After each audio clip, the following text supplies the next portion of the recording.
Today is the viewing, right, of my grandma, my great grandma, and she died at 99 years old. I guess you do try to want to stay till 100, you feel me? But, like Mr. Tom died like a couple of months ago, and I, pretty much figured, like, cause he died, um, sooner or later she was too, and but I also learned that your spouse could die and you don't die because Andrew, grandma, husband died, I believe she said, and then she died maybe like 4 or 5 years ago. So like, if that, so then you know that just made me think like, so in some marriages, but they weren't married, but they were just together since I was like 4 or 5. Like I remember walking in her house and he was there. And then his daughter lived like around the street from her house. So one day she was like, go to this address and go get Mr. Tom. And so, but the house was like around the block. And I had been like 8. Like, I had to been like 7 or 8 because like I would go to Sacred Heart, which was at the corners, like the church, then the corners, like her house, the church, then Sacred Heart. So I go there and play with the kids in Southside, and then like his house, like his daughter house was like around the like down the street. It wasn't far. Like she didn't send me far to go get him, and she was like, when you go to the corner, you turn right. She's like, you don't go the Sacred Heart way. You go the other way. So then that meant that when I go to the corner, I go to the left. You know what I'm saying? And then, like, it was like maybe like a block and a half. Maybe I had to walk to go get him. Excuse me, Mr. Tom there. I remember that. I miss you, Mr. Tom. But it ain't enough for me to, try to hurt myself to go where you're at. You feel me? But like I think like after being with somebody for all them years, like and I'm 39. So like I had been walking and like in my days of walking and saw him. But then as I got a little bit older, I had to go get him from his daughter's house. And like my grandma took care of him and fed him and they just enjoyed each other. But when it's like when you're a kid, right, and they old, but then you become an adult and then they still old. It's how long before they um die or whatever. So they were together forever. I think that's like the longest relationship.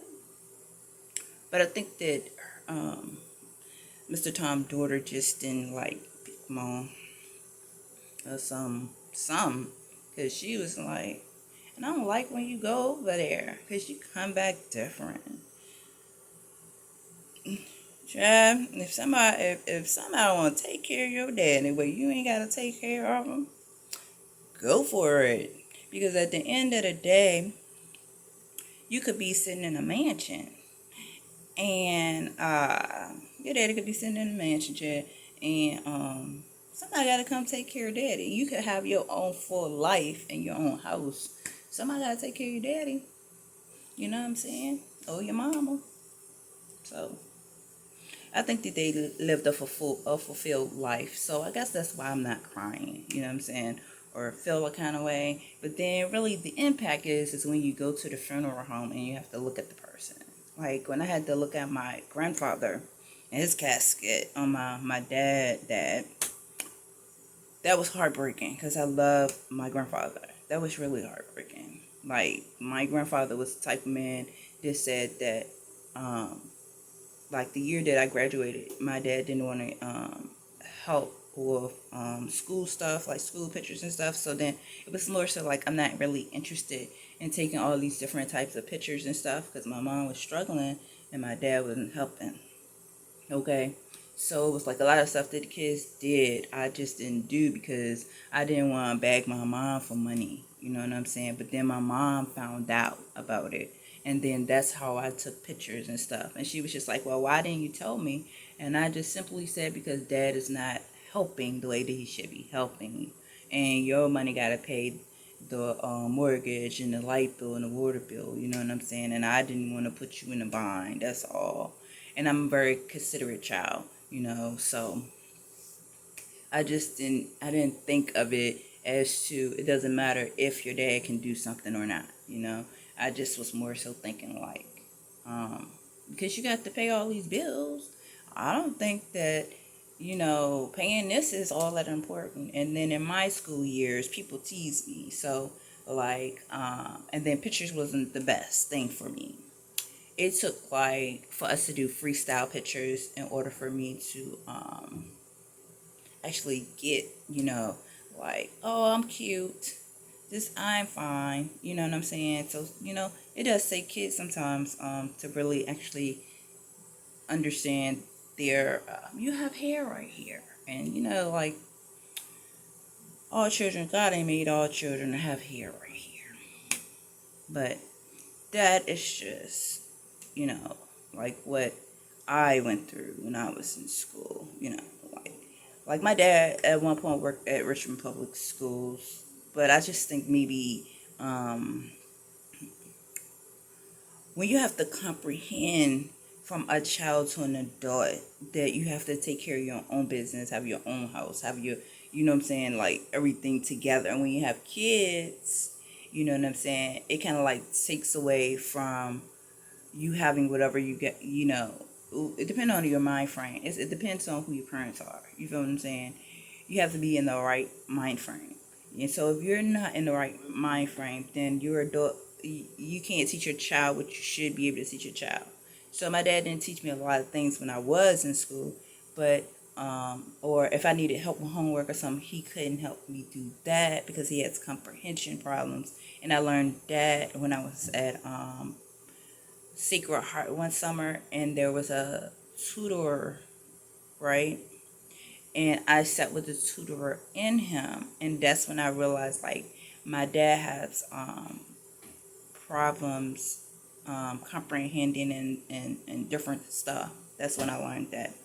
And so like he did tell me, like we was doing multiplication and stuff, and one weekend I went to my mama Val house, and with T and Nikki, and he taught me my 9 timetables. So there are some good things, I guess you could say, about my dad, you know what I'm saying? But then there's other things in which, I just, consider you not want to talk about, you know what I'm saying?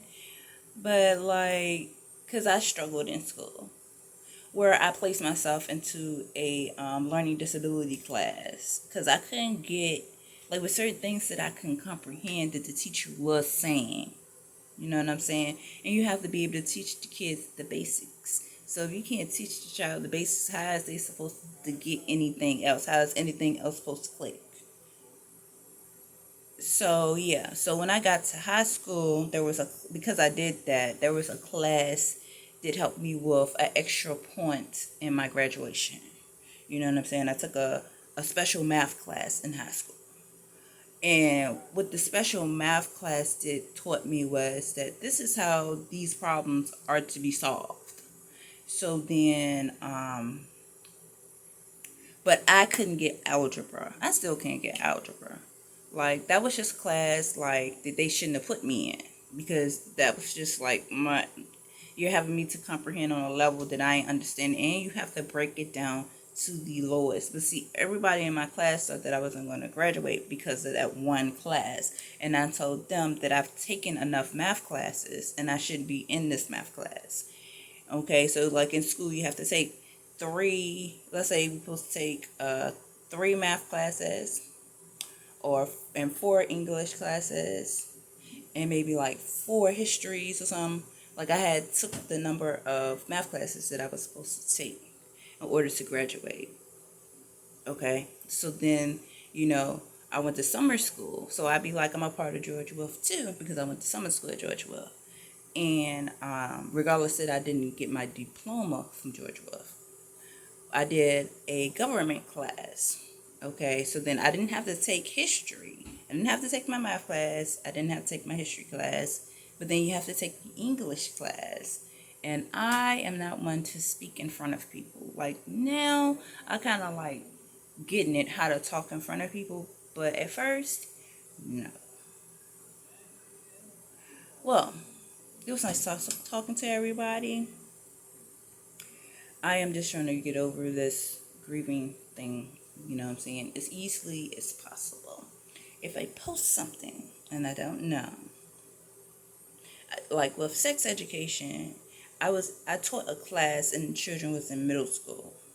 Okay, and so then what will actually be the ages of the children? You know what I'm saying? When they say 18 or older, yeah, I feel you, right? But when I taught my sex educational class with a group of my friends in a program that in which I was in, the children were in middle school, okay, and I was in high school. So please do think about the little thing that you got up, okay? And because then, but then you don't want on porn. You don't want to see 15 to 16-year olds. You want to see 18 and older, or maybe 21 and older. You feel me? All right. God bless you.